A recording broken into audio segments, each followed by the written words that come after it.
सांगते, महाराष्ट्रात जो राहतो आणि ज्याच्या घरात ज्ञानेश्वरी आणि गाथा दासबोध नाहीये त्याचं जगणं हे मेल्याहून मेल्यासारखं. आम्हाला फार वाटतं आम्ही मराठी मराठी मराठी, किती अभिमान करतो ना आम्ही मराठी असल्याचा, आम्ही महाराष्ट्रातले असल्याचा. पण महाराष्ट्राची भूमी ही संत प्रधान आहे. मला एकाने विचारलं, काय महाराष्ट्र महाराष्ट्र करता, साधा पंतप्रधान सुद्धा नाही महाराष्ट्राचा. म्हटलं असे ना का, महाराष्ट्राची भूमी संत प्रधान आहे, हे काही कमी आहे? संत प्रधान भूमी आहे. आणि या भूमीमध्ये ज्या मांदियाळीचे वारसदार आम्ही स्वतःला म्हणून घेतो, भक्त म्हणून घेतो, ती आम्ही माणसं. आमच्या घराघरात ज्ञानेश्वरी नाही असली तरी त्या ज्ञानेश्वरीला हात लावणारं 60 नंतरच माणूस आहे. एकही 16 वर्षाचं कार्टन ज्ञानेश्वरीला हात लावणार नाही, ज्या वयात माझ्या ज्ञानराजांनी ज्ञानेश्वरी लिहिलेली आहे. आयुष्याचा प्रवास करायचा आहे ना, मग का नाही आम्ही ती ज्ञानेश्वरी हातात घ्यायची? एक काळ असा होता पूर्वीचा की संध्याकाळ झाली की सगळी लेकरं बाळ घरी यायची, देवापुढे दिवा लावला जायचा, आजी असायची घरात. आता चित्र इतकं बदललंय, इतकी प्रगती झाली विज्ञानाची. 2G 3G 4G 5G आलं, घरात आजीच नाही. वडीलधाऱ्या माणसांनी त्यांना जवळ घ्यायचं, पाठेपर्वचे म्हणायला लावायचे, शुभम करोती रामरक्षा अथर्व शीर्ष हे सगळं म्हणायला लावायचं, पाठ करायचं मनाचे श्लोक. आणि एवढं सगळं झाल्यानंतर हा संस्कार इथून सुरू होत होता. आता संध्याकाळ झाली की सगळे बाहेर पडतात. आता उलट आहे, संध्याकाळ झाली की आम्ही बाहेर पडतो. त्यामुळं आई वडील नोकरी कामानिमित्तानं बाहेर, आजी आजोबा वृद्धाश्रमात, पोरग पाळणा घरात. आणि मग ते पोरग उद्या आई वडिलांना जाऊन परत वृद्धाश्रमात दाखवतो. चक्र फिरतच राहणार आहे हो, त्याला आम्ही जबाबदार आहे. काय अवस्था होती संत मांदियाळीची. म्हणून घराघरात ही ज्ञानेश्वरी, हा दासबोध आणि ही गाथा, भगवद्गीता, भागवत असावच, हा मूळचा अट्टहास आम्हाला कळावा. मराठी मराठी म्हणून आम्ही अभिमान बाळगतो, पण मराठी माणसाची व्याख्या आचार्य अत्रे यांनी केली आहे बरं का. आचार्य अत्रे, प्रल्हाद केशव अत्रे, महाराष्ट्राच्या भूमीतलं फार मोठं साहित्य क्षेत्रातलं नाव होऊन गेलं. PK अत्रे, PK नाही, आम्हाला PK माहिती आमिर खानचा आहे की नाही मागे. PK अत्रे म्हणाले, मराठी म्हणून घ्यायचं असेल ना तर ज्याला ज्ञानोबा माऊलींची एक तरी ओवी पाठ आहे बघा, ज्याला ज्ञानेश्वरांची एक तरी ओवी पाठ आहे, ज्याला तुकोबारायांचा एक तरी अभंग पाठ आहे, आणि ज्यांनी माझ्या छत्रपती शिवप्रभूंचा गड एकदा तरी पायाखाली घालून आणलाय, त्याला म्हणायचं मराठी माणूस, त्याला म्हणायचं मराठी माणूस. ही व्याख्या बदलून टाकली. आम्ही उगी 96 कुळी 92 कुळी यातच भांडत बसलोय असं नाहीये. माऊलींनी सेवा करायला शिकवली भगवंताची, आणि ती सेवा करत असताना सेवेतला मनोभाव आम्हाला शिकवला.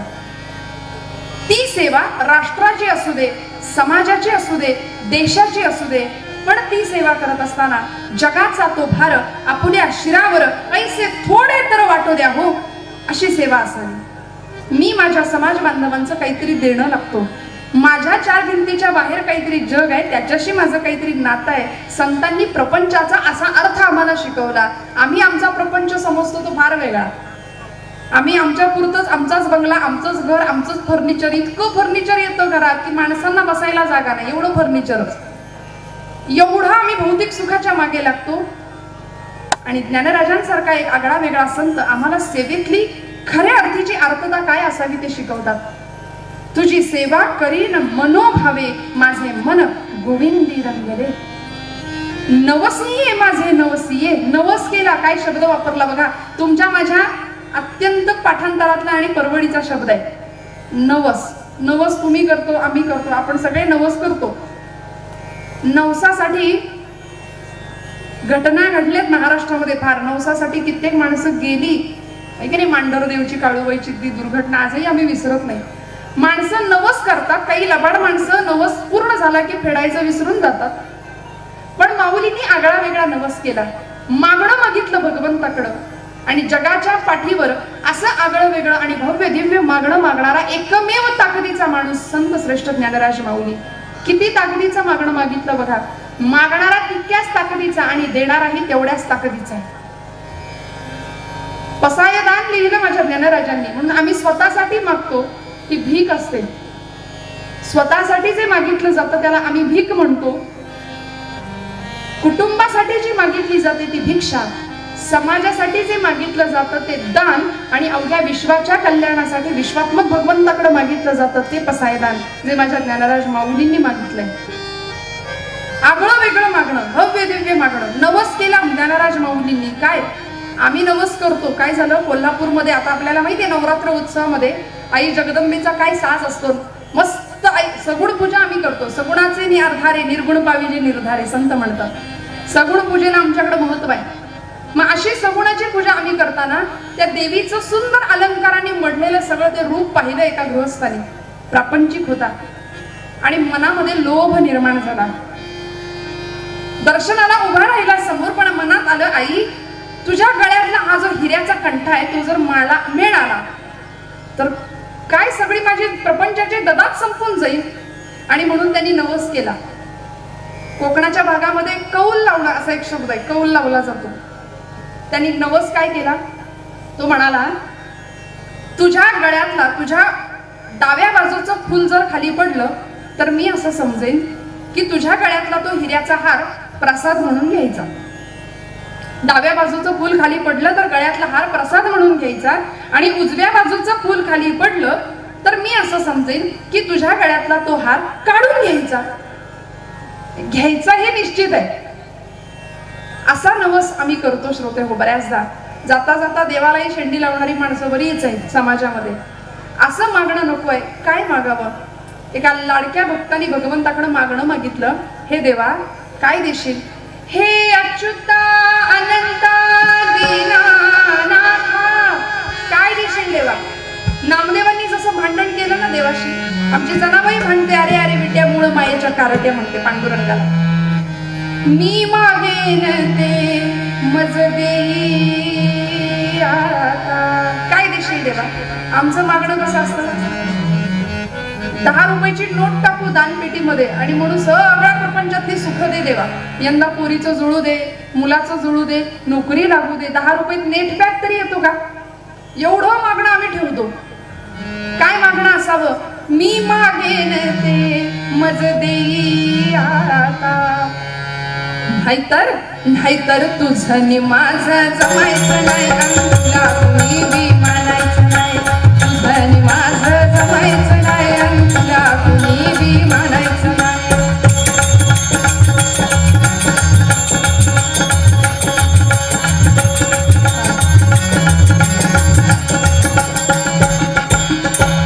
नको तर उंची वस्त्रे जरतारी भरजरी. आम्ही एवढ्यातच गुरु पडतो. सत्यनारायणाची पूजा जरी असली ना, केवढ्याची घेतलीस ग. ते कथेकडे कुणाचंच लक्ष नसतं. गुरुजी एकटेच कथा वाचतात. मग कांजीवरम आहे का, पैठणी आहे का, सिल्क आहे का, आणखी कुठली आहे. थोडस आमचं इकडे लक्ष जाऊ द्या. नको तर उंची वस्त्रे जरतारी भरजरी. ज्यावेळी रावणाचा वध झाला, युद्ध जिंकले प्रभू रामचंद्र, सगळी वानर सेना, मारुतीराय, सीतामाई, नळ नीळ जांबुवंत, सुग्रीव, अंगद, विभीषण सगळे अयोध्येला परत आले आणि सुंदर आनंद सोहळा सगळ्यांनी साजरा केला. अयोध्येमध्ये रामरायांचा राज्याभिषेक केला आणि त्या राज्याभिषेकाच्या प्रसंगी सगळ्यांना प्रसाद वाटायचं ठरलं होतं. ज्यांनी ज्यांनी या कामामध्ये सहभाग दिला त्या प्रत्येकाला मेवा मिळणार होता सेवेचा. प्रभू रायांच्या हस्ते मिळणार होता. प्रसाद देणार होते स्वतः प्रभू रामचंद्र. आणि ती यादी वाचायला लक्ष्मण उभे राहिले. आता यादीमध्ये पहिलं नाव कोणाचं असेल सगळ्यांना खात्री होती. कोण. 100% मारुतीराय. पण तसं नाही झालं. पहिलं नाव पुकारलं गेलं राजा सुग्रीव. सुग्रीव महाराज आले, त्यांना प्रसाद मिळाला. युवराज अंगद, त्यांना प्रसाद मिळाला. विभीषण, त्यांना प्रसाद. सगळ्यांना. अहो जे स्वातंत्र्य चळवळीत नव्हते त्यांनाही मिळालं सगळं. जाणकारांना पटकन कळून जातं. सुज्ञाचा अधिक सांगणे न लगे. कीर्तनामध्ये सुज्ञ माणसं आहेत माझ्या समोर याची मला खात्री आहे. अशांनाही सगळा प्रसाद मिळाला. पण बरेच जण सगळे वाट बघतायत की अरे अजून मारुतीरायाचं नाव कसं बाई घेतलं, मारुतीरायाचं नाव का नाही घेतलं. म्हणून मारुतीराय सुद्धा वाट पाहतोय, देवा मला कसं विसरला माझा राम, मला का विसरला माझा भगवंत. म्हणून आपण दिसलो नसून तर दिसावं म्हणून थोडा पुढे सरकला माझा मारुतीराय आणि रामांच्या समोर उभे राहिले. तरी सुद्धा रामांनी मान खाली घातली. श्रोते, मारुती तुला द्यायला माझ्याकडे काही नाही रे, तुला द्यायला काही नाही. अरे तूच नसतास तर सीतामाईचा शोध कोणी घेतला असता? महिरावणाच्या तावडीतनं कोणी सोडवलं असतं आम्हाला? द्रोणागिरी कोणी उचलला असता? मारुते बुद्धिमत्ता वरिष्ठ मैसू, असा दास्य भावानी सेवा करणारा भक्त तू, तुला द्यायला काय माझ्याकडे? मी काय देऊ तुला? आणि रामांनी जशी मान खाली घातली तसं मारुतीरायांच्या डोळ्यातनं खळ खळ खळ अश्रुधारा वाहिल्या. रामा प्रभू, मला द्यायला तुमच्याकडे काहीच नाही. तुमच्या पायाखालची एखादी चुरगळलेली फुलाची सुकलेली पाकळी जरी मला दिली ना तरी मला चालेल, पण मला प्रसाद द्या देवा. म्हणून आमच्या भारतीय अध्यात्मशास्त्रात प्रसादाला फार महत्व आहे श्रोते, फार महत्व आहे. काल्याचं कीर्तन आम्ही तू नाही मी नाही तू खा या उद्देशाने एकमेकांना भरवतो आणि सगळीकडे मी नाही मला नाही काय तुला नाही मलाच असं जिथं असतं ना तिथे जगातले सगळे राक्षस एकत्र जेवतात. रामा मला नाही का प्रसाद? काय करावं? सगळेजण चिंतेत आहेत, मारुतीला अजून का देईना? मारुतीराय निघाले रागाने आणि मनात दुःख वाटलं, निघाली पाठ फिरवली. सीतामाई रामांना सांगतायत, अहो बघा लेकरू कधीच तळमळते, द्या त्याला प्रसाद द्या. मारुतीरायांना बघून रामांनी सीतामाईला एवढंच सांगितलं, सीते माझ्या भक्ताच्या तू नादी लागू नको, तू माझ्या मारुतीच्या नादी लागू नकोस. तुम्हाला ना काही कळत नाही, तिथून आलो बरं काय. आता ही जी वाक्य आहेत ना आमची, असं कळावं लागतं. बघूया बघा कसा येत नाही तो. मारुते आवाज दिला सीतामाईंनी आणि धावत आले मारुतीराय. आहा काय आनंद झाला, उड्या मारत आले हो. आणि नेहमी या पार्टीत पक्षात बसणारे, आता पक्ष बदलला, पार्टी बदलली. सीतामाईंच्या जवळ बसले. बोला आई साहेब. म्हणाले बाप विसरला पण माझी आई नाही विसरली मला. आणि आई समोर उभे राहिले मारुतीराय आणि सीतामाईंनी असा मस्तकावरना हात फिरवला. म्हणाले मारुते किती कष्ट लास रे आमच्यासाठी, किती झिजलास रे मारुतीराया आमच्यासाठी. म्हणून गळ्यातला तो नवरत्नांचा कंठा काढला आणि मारुतीरायाच्या गळ्यात घातला. एक एक रत्न पृथ्वी मोलाचं होतं, स्वतः प्रभूंनी दिलेला कंठा होता तो कंठा घेतला. प्रत्येक कंठ्यामध्ये समोरचं प्रतिबिंब दिसतंय. वा राम आणि सीता, राम सीता, राम सीता. इतका आनंद झाला, मला हेच हवं होतं म्हणाले आईसाहेब, हेच हवं होतं. गेले घेऊन. काही वेळ गेला आणि बाहेर काहीतरी फुटल्याचा धडकन आवाज आला. एक पहारेकरी दूध धावत बाहेर आला. आतमध्ये आईसाहेब ओ तुम्ही दिलेला तो रत्नांचा कंठा मारुतीरायाने फोडून टाकला म्हणाले. सीतामाई संतापल्या. मारुते बोलवा त्याला आत. रामराय म्हणाले पाहिलंच ना, मी म्हटलो तो त्याच्या नादी लागू नकोस. आले आतमध्ये. सीतामाई म्हणाल्या मारुते अरे काय केलंस? मी एवढा तुला लाख मोलाचा पृथ्वी मोलाचा कंठा दिला, तू फोडून टाकलास. मारुतीराय हात जोडून म्हणतात आईसाहेब काय करू? त्याच्यात मला माझा राम दिसेना. इथे होतो तेव्हा तुम्ही दोघंही दिसत होता, बाहेर गेल्यावर दुसरं चित्र दिसतंय. मला नको म्हणाले, ज्याच्यात राम नाही ते मला नको. सीतामाई संतापाने म्हणाल्या मारुते एवढा राम राम राम करतोस, तुझ्यात तरी आहे का रे राम? आणि श्रोते हो, ते जे आपण चित्र पाहतो, छाती विदीर्ण केली. म्हणाले आईसाहेब रामच काय तुम्ही सुद्धा आहात म्हणाले. बघा छाती विदीर्ण करून दर्शन दिलं. माऊली म्हणतात चित्त चैतन्य चोरून नेले. काय अनुभूती दिली. तेव्हा प्रभू रामचंद्र उभे राहिले सिंहासनावरून. एक एक एक पाऊल टाकत मारुतीरायाजवळ गेले. आणि काय करावं मारुते, माझ्या या हृदया व्यतिरिक्त तुला द्यायला माझ्याकडे दुसरं काही नाही. कडकडून आलिंगन दिलं मारुतीरायांना प्रभू रामचंद्रांनी. आणि असं आलिंगन आपल्याकडे जुना फोटो असेल तर नक्की बघायला मिळेल की तो फोटो असा आहे, मारुतीरायांचं मस्तक रामांच्या खांद्यावर विसवलंय आणि रामांचं मस्तक मारुतीरायांच्या खांद्यावर विसवलंय. काय आनंद आहे बघा. अद्वैताचं मिलन तिथे झालं, जीवशिवाचं ऐक्य झालं आणि साक्षात परब्रह्माचा अनुभव दिला रामरायांनी मारुतीरायांना. आलिंगन दिलं आणि आता बाजूला झाले. म्हणाले मारुते सांग आता तू कोण आहेस, सांग तू कोण आहेस. तेव्हा मारुतीराय काय म्हणाले सांगू? रामा, रामायणातला श्लोक आहे. ते म्हणाले देह पातळीवर जर तुम्ही मला हा प्रश्न विचारत असाल तर रामा,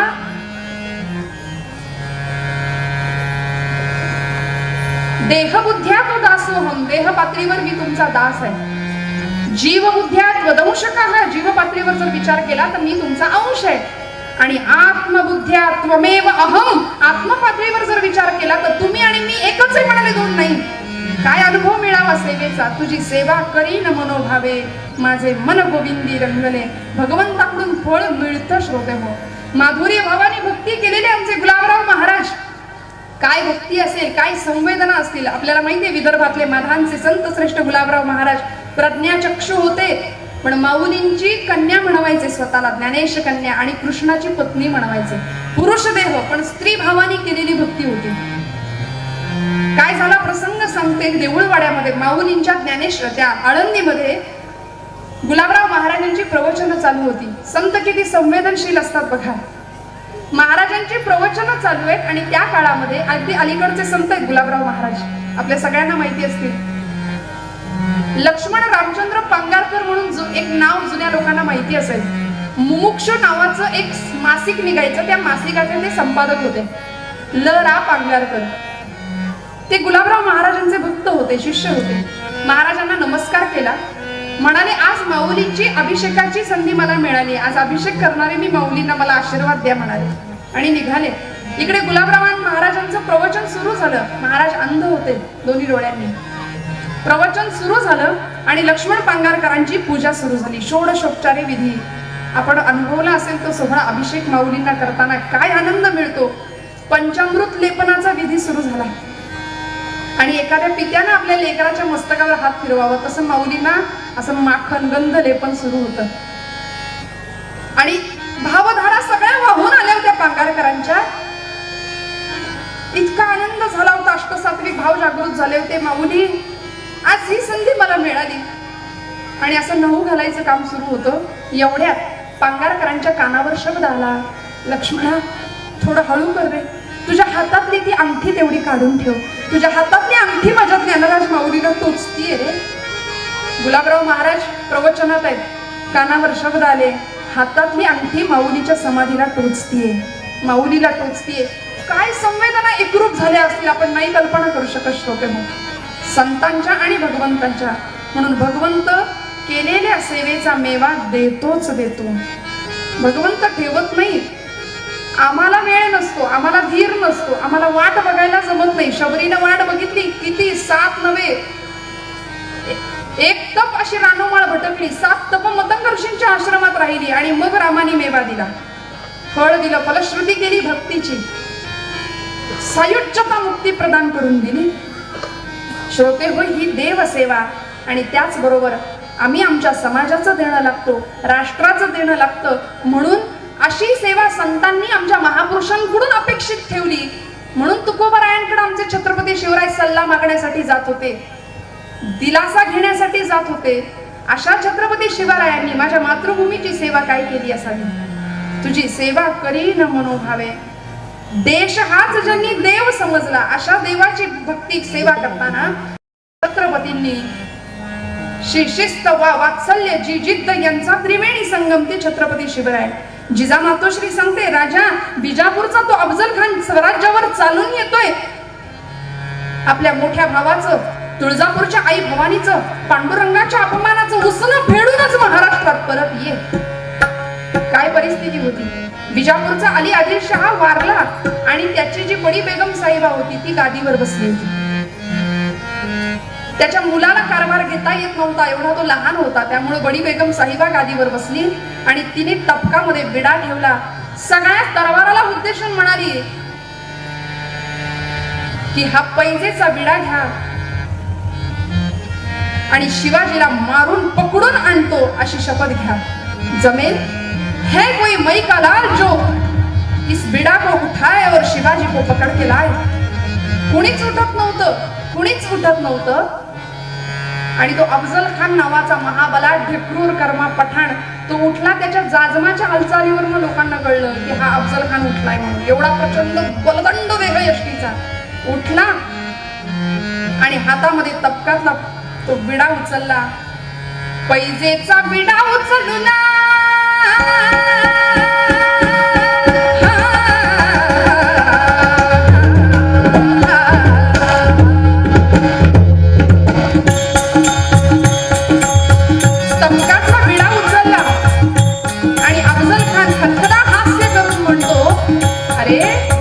शिवाजी तर डोंगरचा उंदीर आहे, हो तो पहाड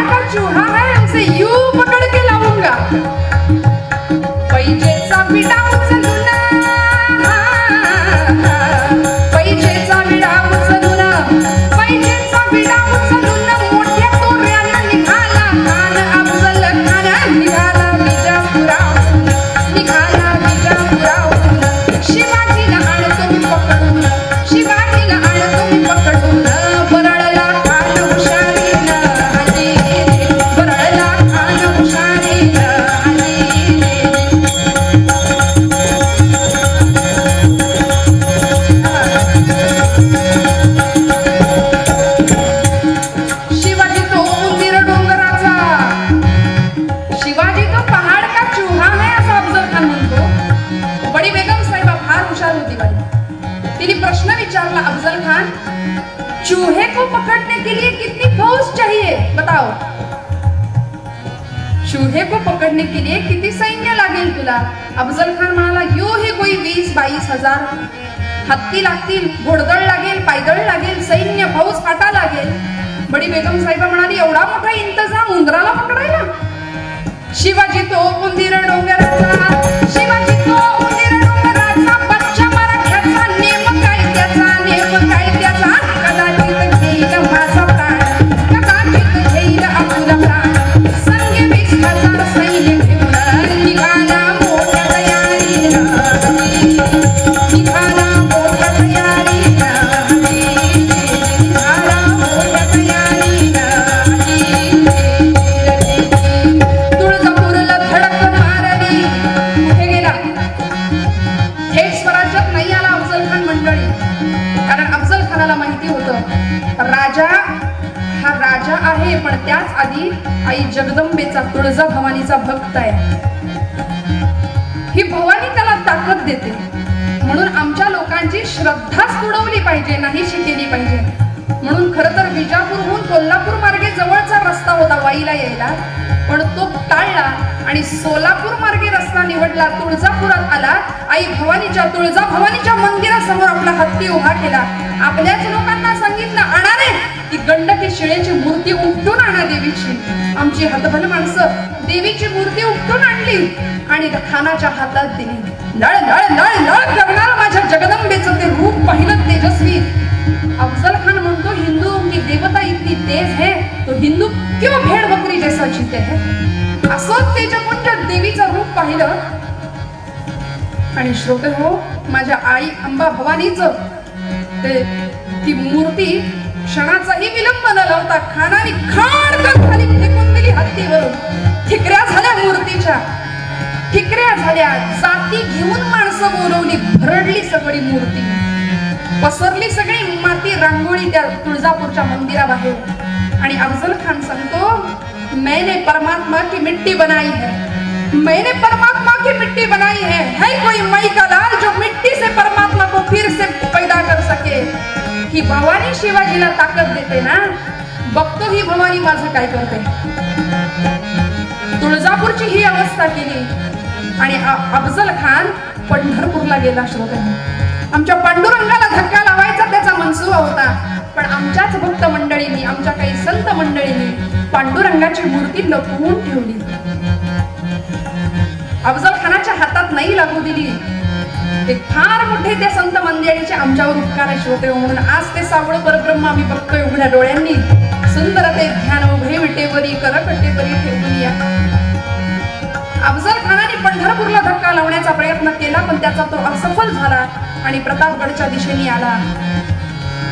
तुळजापूरला धडक मारली, तुळजापूरला धडक मारली, भवानी फोडली, भवानी फोडली. प्रलय मांडीला पंढरपुराला, प्रलय मांडीला पंढरपुराला.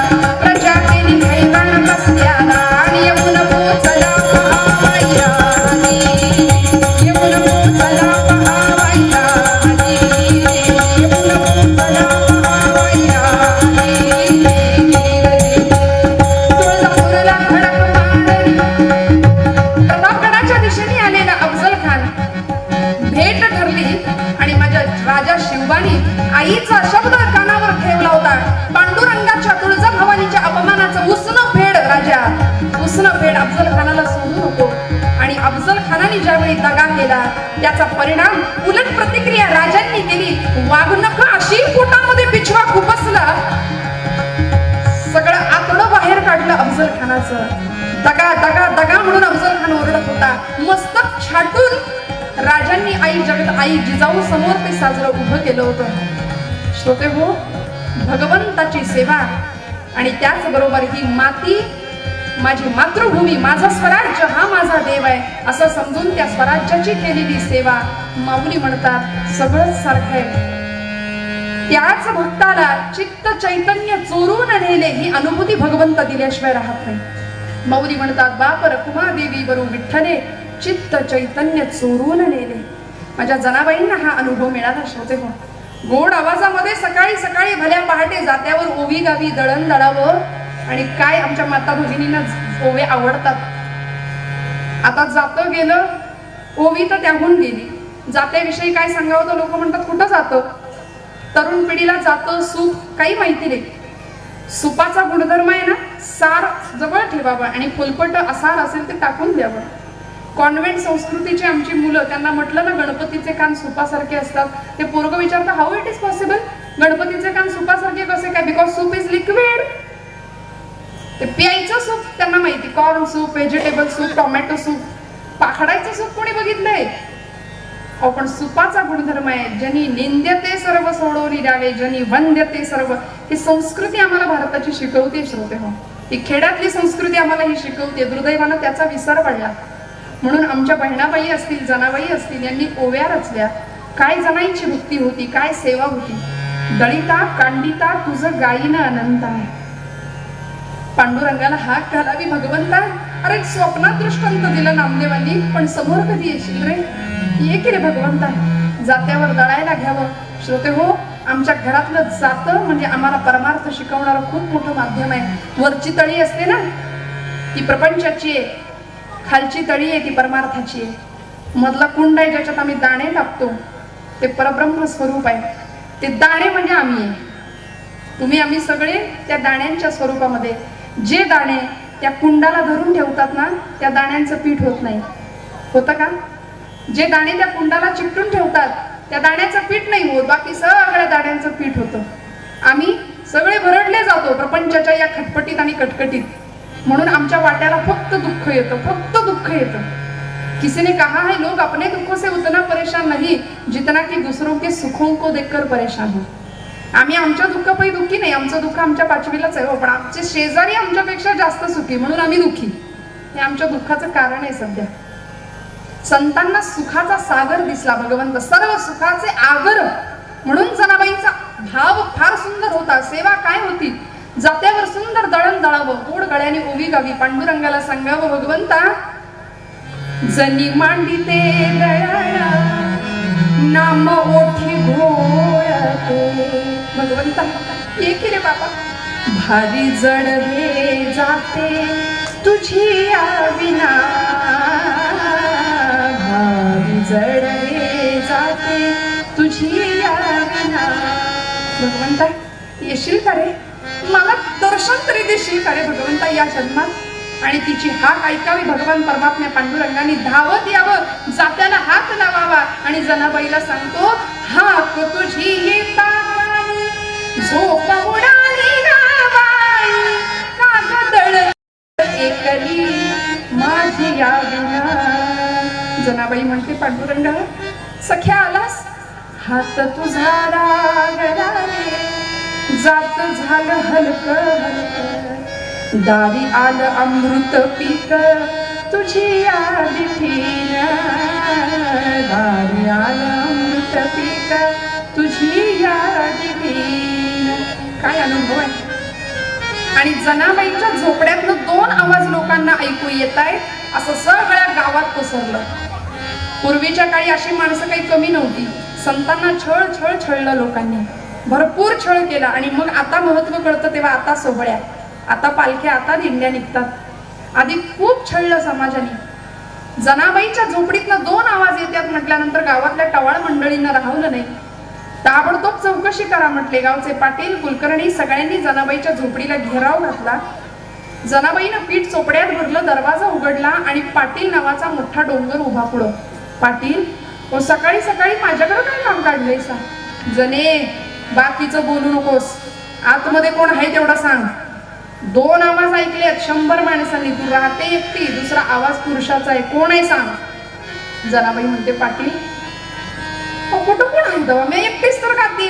जने जने जने खोटं बोलू नको, 100 माणसांनी दोन आवाज ऐकलेत, सांग कोण होतं.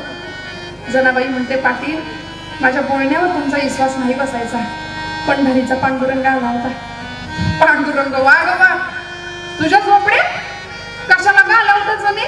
आणि जनाबाईने उत्तर द्यावं, जोंधण्याच्या भाकरीची चव लई न्यारी, जोंधण्याच्या भाकरीची चव लई न्यारी.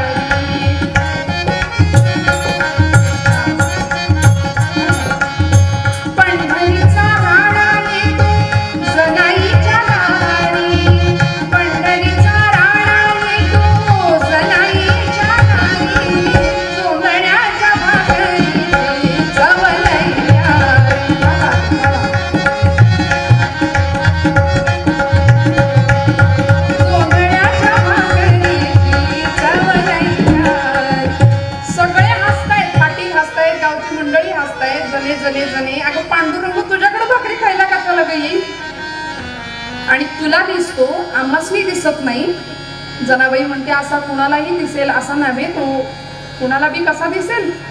अगं मग तुला दिसतो, आम्हासनी दिसत नाही, असा लपवून तरी कुठं ठेवलाय जणे सांग की. जनाबाई म्हणते पाटील, लपवायचा कुठं असतो? हृदयाचा बंदी खाना केला, हृदयाचा बंदी खाना केला, हृदयाचा बंदी खाना केला. आत विठ्ठल कोंडीला, आत विठ्ठल कोंडीला, हृदयाचा बंदी खाना केला. हृदयाचा बंदी खाना केला.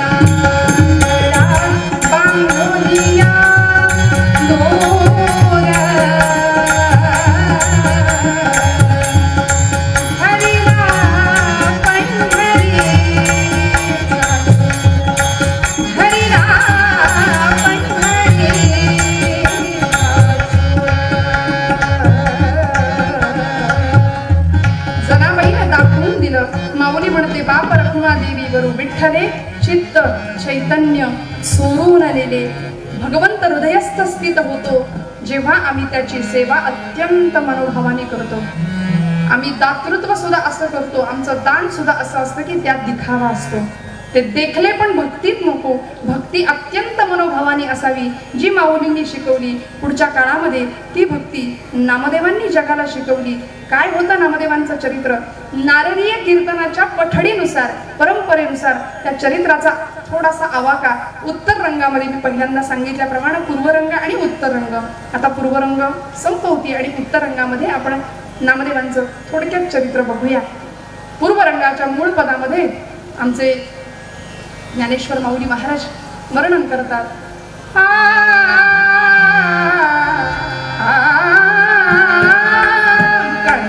सेवा करीन मनोभावे. भरपूर मोठे विज्ञान तंत्रज्ञानाची प्रगती प्रचंड होणार आहे. 2G 3G 5G 4G सगळं आलंय. प्रचंड वेगाने जग आमचं धावतंय.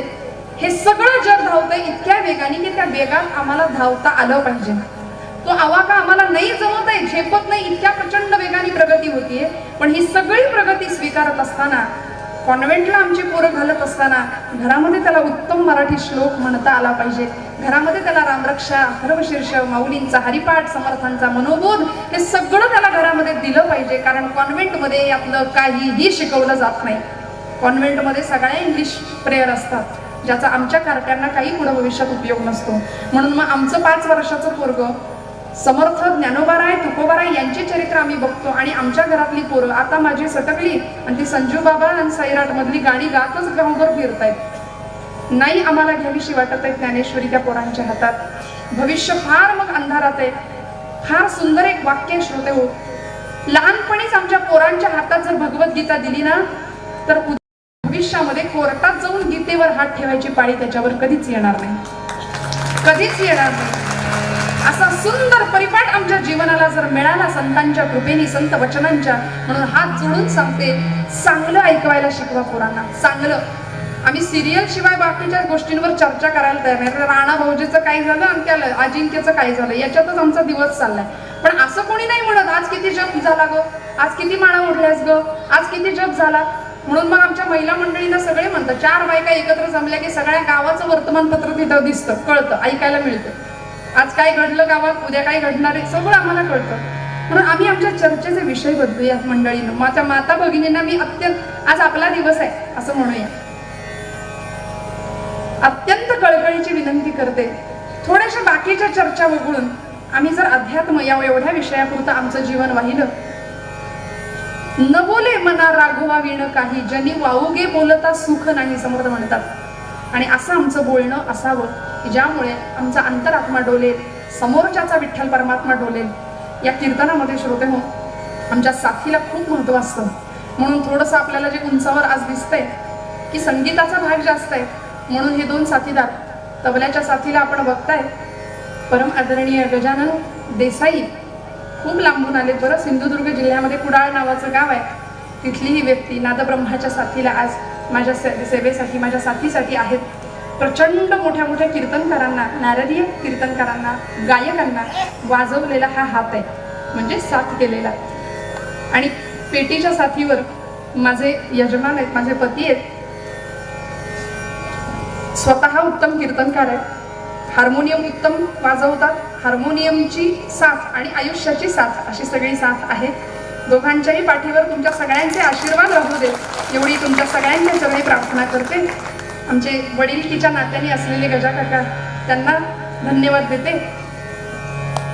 कीर्तनाच्या या प्रथेनुसार थोडा वेळ हरिनामाचा गजर करायचा, हाताने टाळी वाजवायची आणि मुखाने गोड आवाजामध्ये माझ्याबरोबर सगळ्यांनी भजन करायचं. भजन खूप गोड सांगते.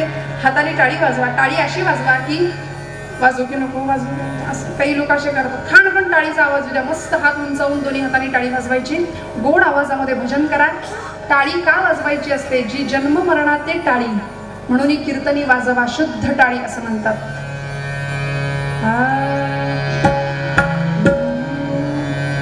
भज गोविंदम मुकुंदम परमानंदम हरे हरे. बोला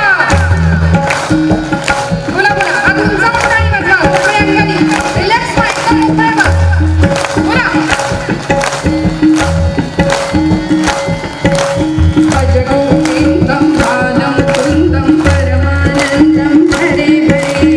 बोला बोला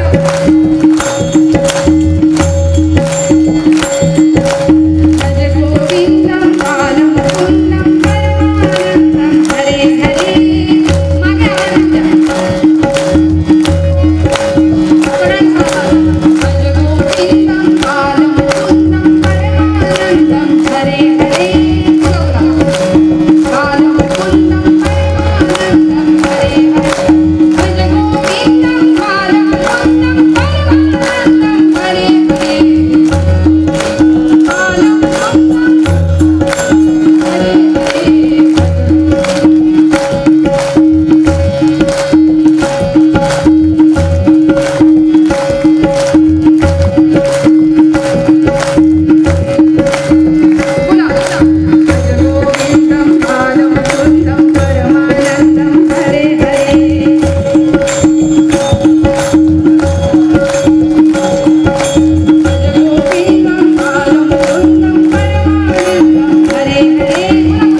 धनी,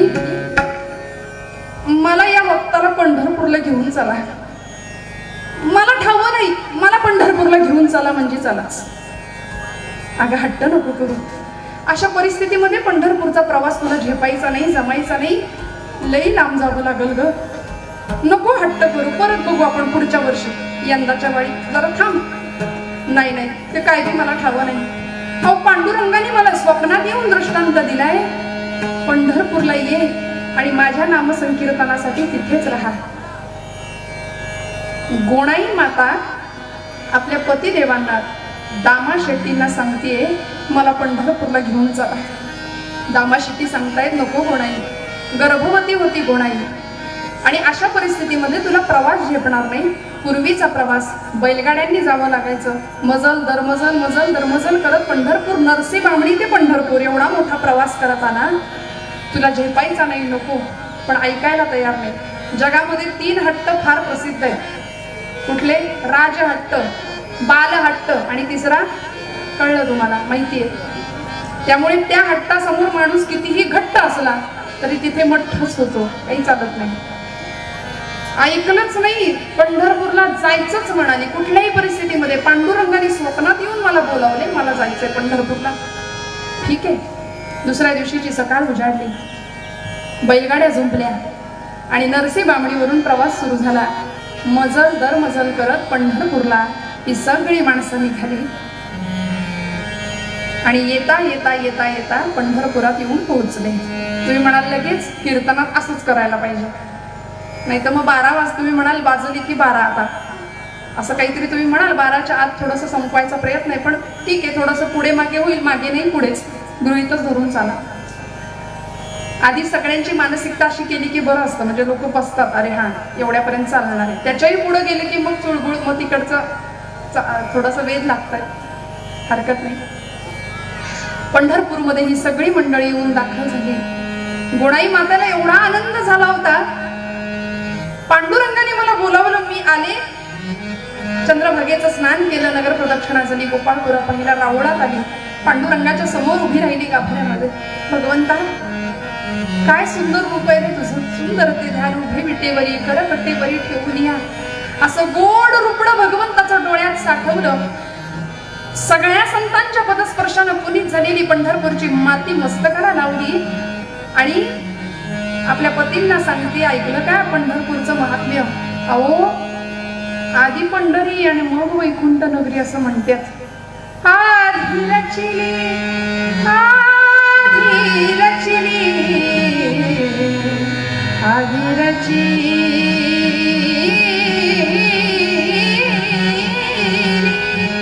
आधी रचिली आधी रचिली आधी रचिली पंढरी मग वैकुंठ नगरी मग वैकुंठ नगरी मग वैकुंठ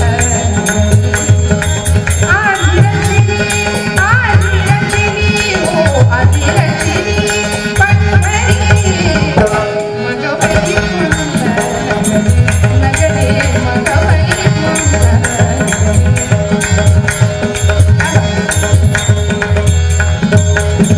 नवते क्षराक्षर जेव्हा नवते क्षराक्षर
बस गाडीत निघूया माघारी.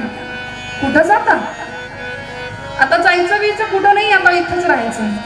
पंढरपुरातच मुक्काम ठोकायचा आणि भगवंताच्या नामसंकीर्तनासाठी इथेच काळ घालवायचा. झालं. पांडुरंगाने सांगितल्याप्रमाणे त्याच्या आज्ञेप्रमाणे पंढरपूरमध्ये मुक्काम केला. सगळा प्रपंच पुन्हा पंढरपुरामध्ये थाटला आणि उदरनिर्वाहाचा व्यवसाय होता. शिंप्याची जातकुळी होती, त्यामुळे अर्थात कपडे शिवण्याचा व्यवसाय. पंढरपूरच्या बाजारपेठेतच मोठं दुकान थाटलं दामा शेट्टींनी. उत्तम व्यवहार, उत्तम प्रपंच आणि त्याचबरोबर उत्तम परमार्थ चालला होता. श्रोते हो, आम्हाला संतांनी कधीही फाटका तुटका प्रपंच करा असं सांगितलं नाही. प्रपंच करावा नेटका, मग घ्यावे परमार्थ विवेका. उत्तम व्यवहार करा, उत्तम प्रपंच करा आणि मग परमार्थ करा, चालेल. पण जो कराल त्यामध्ये तुझी सेवा करीन मनोभावे हा आदर्श असावा. उत्तम व्यवहार सुरळीत चालू आहे आणि दिवसामागून दिवस पुढे चालले. एक दिवस असा आला, गोणाई मातेचे सगळे दिवस भरले, प्रसूत झाली, मुलगा जन्माला आला आणि बाळाचं नाव ठेवलं नामदेव. पंढरपूरमध्ये भगवंताच्या नामासाठी आलो म्हणून नाम आणि त्यांनी दिलेला हा प्रसाद म्हणून देव. काय नावं होती पूर्वीच्या काळची. नावापाठीमागं कार्याचं वलय असायचं. आताची नावं न बोललेलंच बरं आहे. घराघरामध्ये सिरियल मधली नावं आम्हाला पाहिजेत, हिरोंची नावं आम्हाला पाहिजेत. पण जुन्या लोकांचे हिरो वेगळे होते बरं का. आताच्या तरुण पिढीचे हिरो वेगळे आहेत, म्हणजे आयडॉल म्हणून ज्यांना समोर ठेवावं असे फार वेगळे आहेत. आमच्या जुन्या पिढीची ही सगळी जुनी माणसं आहेत ना, ती म्हणतात एक काळ असा होता की आमचे हिरो असे होते. आज तरुण पिढीचा समोर असा हिरो आहे की जो जेलमध्ये, कोर्टामध्ये तुरुंगवासाची शिक्षा सुनावल्या गेल्यानंतर ढसाढसा रडायला लागतो, असा सलमान खान आमचा हिरो आजच्या पिढीचा. आणि या माझ्या समोर बसलेल्या जुन्या पिढीचा असा हिरो होता की जो तुरुंगवास नाही, कोर्टामध्ये त्या जजनी फाशीची शिक्षा सुनावली गेली असताना सुद्धा मेरा रंग दे बसंती चोला, माय रंग दे बसंती चोला असं म्हणत फाशीच्या फंद्याकडे हसत मुखाने जाणारा भगत सिंग या जुन्या पिढीचा हिरो होता, आयडॉल होता. हा फरक आहे पिढी पिढीतला. नाव ठेवलं नामदेव आणि दिसा मासानी हा बाळ मोठा होतोय आणि बघता बघता 5 वर्षाचा झाला. वयाच्या 5व्या वर्षी घडलेला प्रसंग जो की तुम्हाला मला सगळ्यांना माहिती आहे, पण कीर्तनातनं पुन्हा एकदा भाववृत्ती जागृत करायची आणि ऐकायचा. 5व्या वर्षीचा घडलेला प्रसंग. सकाळची वेळ. आदल्या रात्री दामा शेट्टींनी आपल्या 5 वर्षाच्या लेकराला सांगितलं होतं, नाम्या रोज पांडुरंगाला मी नैवेद्य देतो. संकल्प होता भगवंताला नैवेद्य दिल्याशिवाय अन्न ग्रहण करत नव्हते. रोज भगवंताला मी नैवेद्य देतो. आता उद्या माझ्या कामासाठी मी परगावी चाललोय, तेव्हा नाम्या चुकवू नको सर, रावळामध्ये पांडुरंगाला नैवेद्याचं ताट घेऊन तू जा. आणि लक्षात ठेव नाम्या, आता 5 वर्षाचं वय, सांगितलं तेवढंच ऐकलं बरं का. लक्षात ठेव नाम्या, पांडुरंग जेवल्याशिवाय आपण जेवायचं नाही. फिट बसलं डोक्यात. ती रात्र कशी बशी संपली. पहाटे पहाटे दामा शेट्टी निघून गेले आपल्या कामाला आणि भल्या पहाटे हाही उठला होता. आईच्या मागे पहाटे 5 वाजल्यापासून, आई लवकर जेवायला तयार कर गं, मला पांडुरंगाला नैवेद्य द्यायचंय, लवकर जेवण कर, लवकर ताट दे नैवेद्याचं.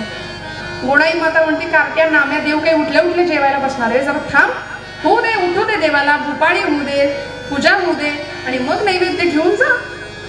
कसा बसा वेळ काढला. अहो काय वय होतं, 5 वर्षाचं लेकरू. पोटात भुकेचा आगडोम उठला.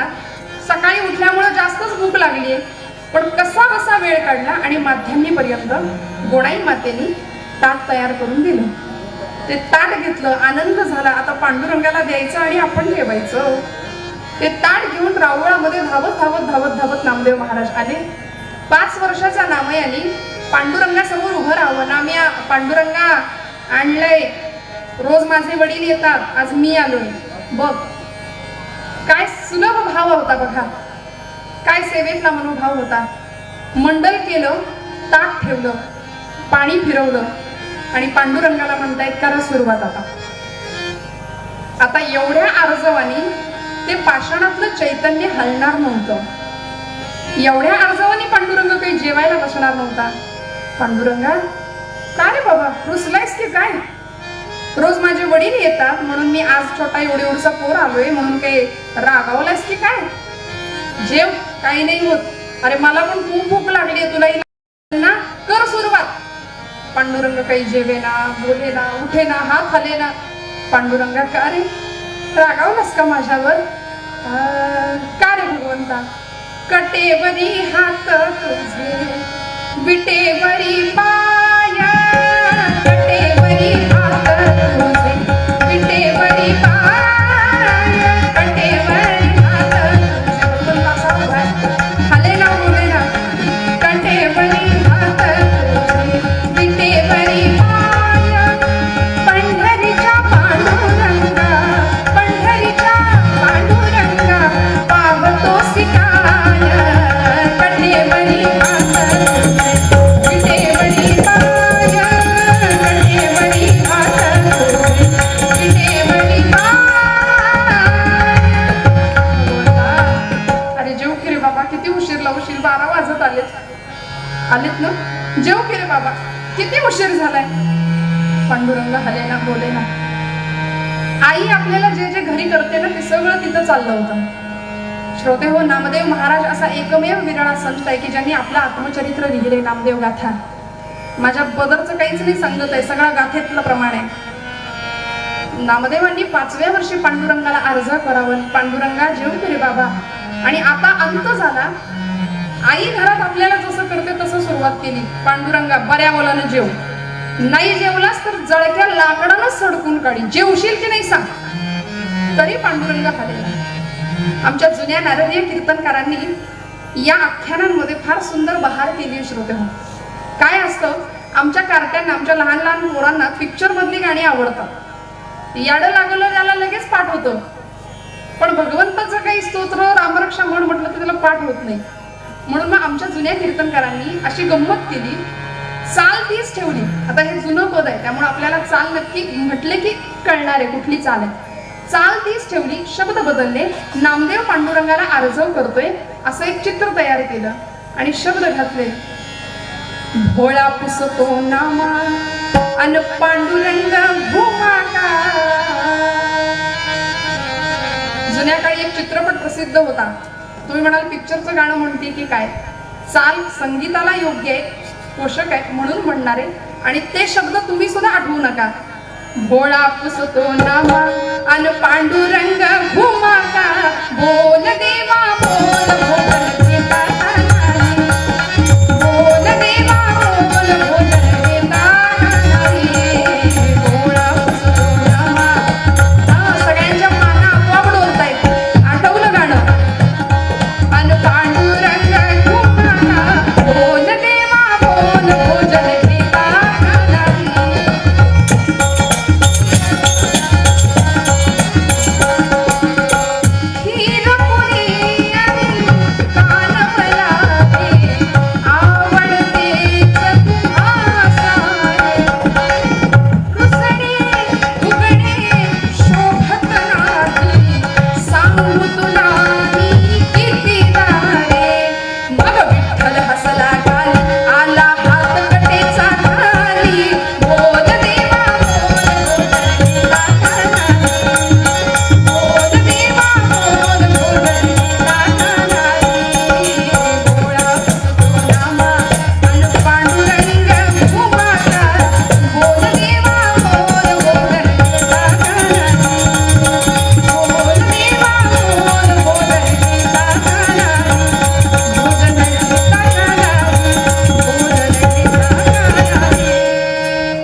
उशीर झालाय, जेवला नाहीस ना तर बाबा येतील, मला विचारतील नाम्या पांडुरंग जेवला का? मग मी म्हणेन नाही. मग बाबांच्या हाताचा आणि माझ्या पाठीचा काय तो संगम व्हायचा तो होईल. है की नाही? नाव तुम्हाला कळलं ना कुठलं होतं ते? त्यामुळे पांडुरंगा जेव आता, बऱ्या बोलाने जेव. श्रोते हो, तरी सुद्धा पांडुरंग हलत नव्हता. 5 वर्षाचं लेकरू एवढा वेळ अर्जव करतोय, भगवंता जेव की रे बाबा, का रे नाही जेवत आहेस? श्रोते हो, भगवंताला यावं लागतं अशा वेळी. आता जर जेवला नाहीस ना तर बाबा येऊन मला मारतील. मग बाबांच्या हातून मार खाण्यापेक्षा तू बऱ्या बोलानं जेव, नाही जेवलास तर इथे तुझ्या पायरीवर डोकं आपटून जीव देईल पांडुरंगा. जेव. धावला नामदेव महाराज, धावले ना मैया आणि ती पायरी पकडली. पांडुरंगाकडे बघतायत, पांडुरंगा जेवला नाहीस ते इथे कपाळ मोक्ष करून घे. आणि त्या पायरीवर खाडखन डोकं आपटणार एवढ्यात डोक्याखाली मऊसर हात लागला. लागलं नाहीये डोक्याला, मऊ हात लागला, डोक्याला स्पर्श झाला आणि गाभाऱ्यातनं आवाज आला, नाम्या नाम्या नाम्या. अरे वेडा की काय तू, अरे दगडाचा देव कधी जेवतो का रे. गाभाऱ्यातनं आवाज आला, पांडुरंगाच्या मुखातनं आलेला आवाज होता.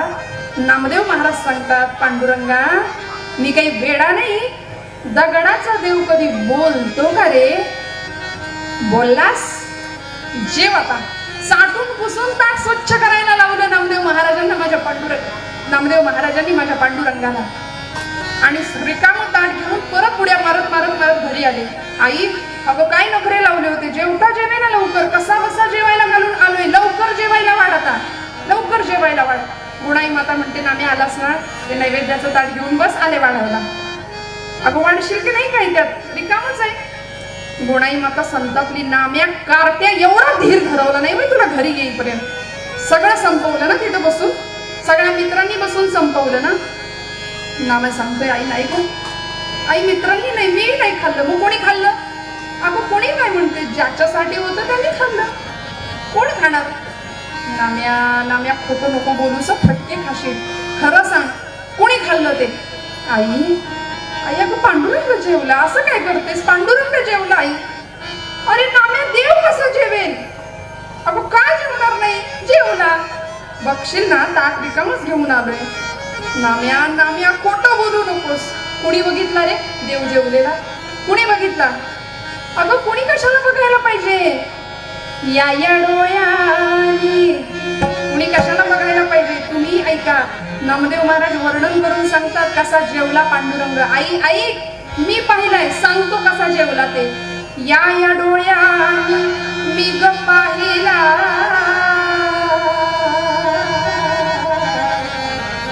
अगं आई या या डोळ्यानी मी ग पाहिला, देव जेवला ग देव जेवला, देव जेवला ग देव जेवला, देव जेवला ग देव जेवला.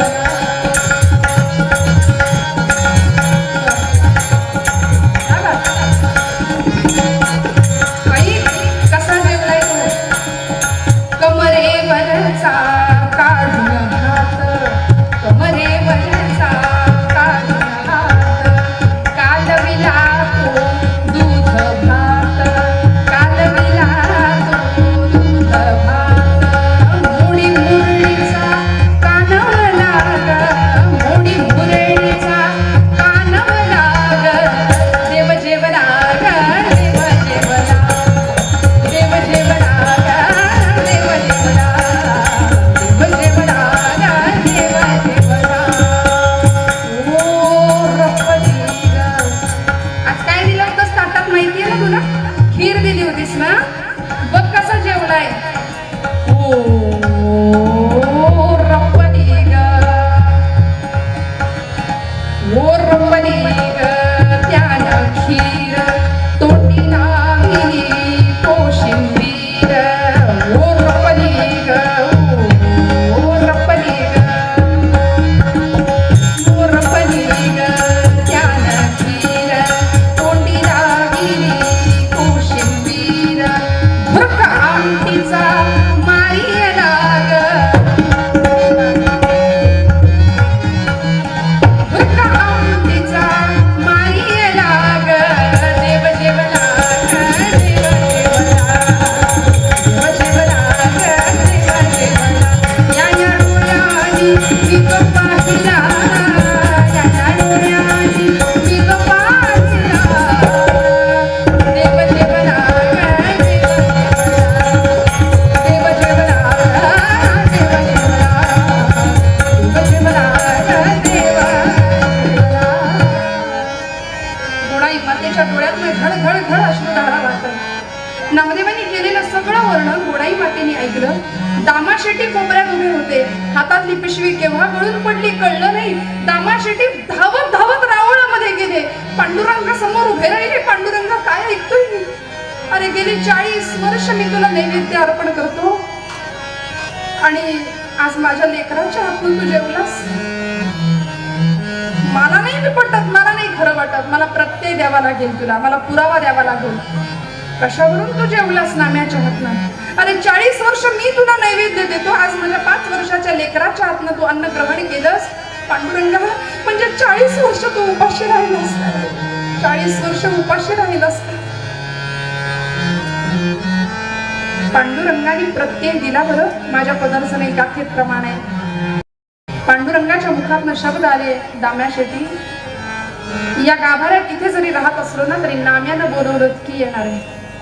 त्याच्या समोर त्याच्या सोबत त्याच्या कीर्तनात नाचणार, त्याच्या सोबत खेळणार आणि मी जेवलोय त्याच्या हातनं याचा प्रत्यय द्यायला भगवंताच्या मुखातनं छोटीशी तुपाची धार बाहेर आली आणि मी जेवलोय त्याच्या हातनं प्रत्यय दिला. दामा शेट्टी घरी आले आणि नामदेवांचा अधिकार सगळ्या जगाला 5व्याच वर्षी कळाला. चरित्र फार मोठं आहे श्रोते हो, वेळेअभावी मी संपवणार आहे. पण असे नामदेव महाराज पुढे भागवत धर्माचा प्रसार प्रचार करता करता ज्यावेळी गुरुपद प्राप्त व्हायची वेळ आली अशा वेळी सगळ्यांच्या डोक्यावर ज्यावेळी गोरोबा काका थापटणं आपटतात, नामदेवांच्या मस्तकावर थापटणं आपटल्यावर मुक्ताबाई म्हणते, अरे अरे अरे कच्चा रे कच्चा, नाम्या कच्चा रे कच्चा. अखंड जयाला देवाचा शेजार कारे अहंकार गेला नाही. अशी एक वेळ आयुष्यात येते सद्गुरु कृपेची. जे नामदेव महाराज कीर्तनातनं सर्वाभूती भगवंत आहे असं सांगतात तेच स्वतः मानायला तयार नव्हते, कारण फक्त पांडुरंग राहुळातच एवढंच कळत होतं. ज्ञानदेवांनी सांगितलं, नामय्या तुला जावं लागेल, अनुग्रह मिळवावा लागेल, सद्गुरु कृपा व्हावी लागेल. ईश्वर सर्वीकडे सर्वाभूती परमात्मा आहे हे जर कळायचं असेल तर सद्गुरूंचा अनुग्रह व्हावा लागेल. त्या न्यायाने औंड्या नागनाथला विसोबा खेचरांचा अनुग्रह झाला. सर्व सत्ता आली हाता, नामयाचा खेचरदाता अशी परिस्थिती आली. आणि आता 1 वर्ष ज्ञानदेव महाराजांच्या बरोबर नामदेवांनी तीर्थावळी केली, सबंध भारत फिरले, भागवत धर्माचा प्रचार प्रसार. नंतर माझ्या ज्ञानराज माऊलींनी समाधी घेतली. पुढे 40 वर्ष नामदेव महाराज अखंड भारतभर फिरत राहिले. अखंड भारतभर विठ्ठल नामाचा प्रसार प्रचार केला आणि खूप मोठं आयुष्य लाभलं नामदेव महाराजांना. भरपूर सगळ्या संतांमध्ये जास्त जगलेत नामदेव महाराज. 80व्या वर्षी पंढरपुरात आले आणि घरी नाही गेले. थेट ज्या पायरीवर उभा राहून पांडुरंगाशी भांडण करत होते त्या पायरीवर आले. तिथेच मस्तक टेकलं. म्हणाले, पांडुरंगा इथूनच भांडलो रे बाबा तुझ्याशी, याच पायरीचा चिरा होऊन जातो. मस्तक टेकलं. का? कळालं होतं, सगळ्या जगाचं सार कळालं होतं, सगळं विश्वाचं सत्य कळालं होतं. तीर्थ विठ्ठल क्षेत्र विठ्ठल, तीर्थ विठ्ठल क्षेत्र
दर्शन एवढा अधिकार मिळाला.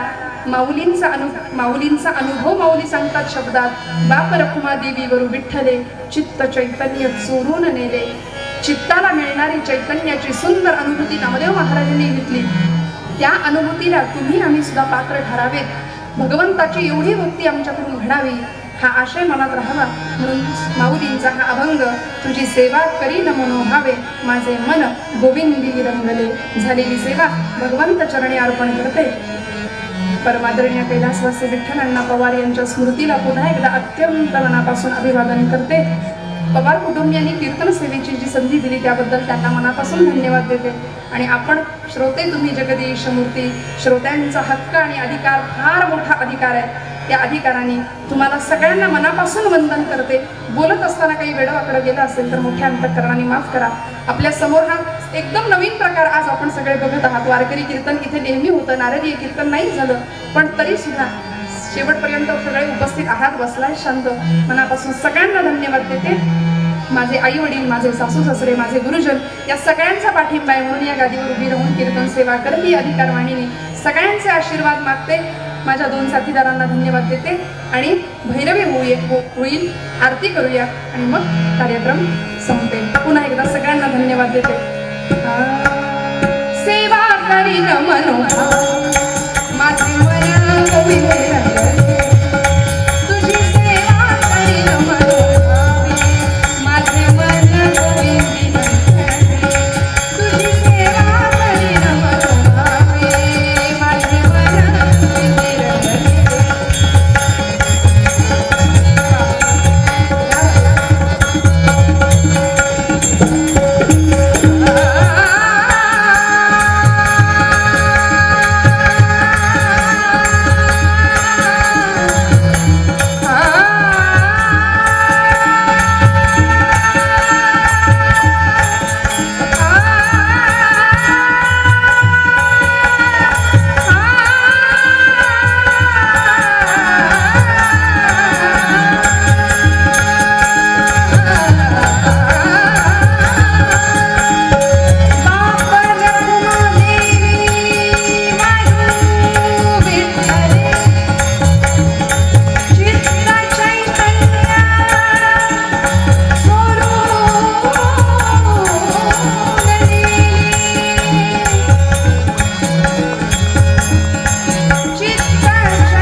आरतीला सगळेजण उभे राहा.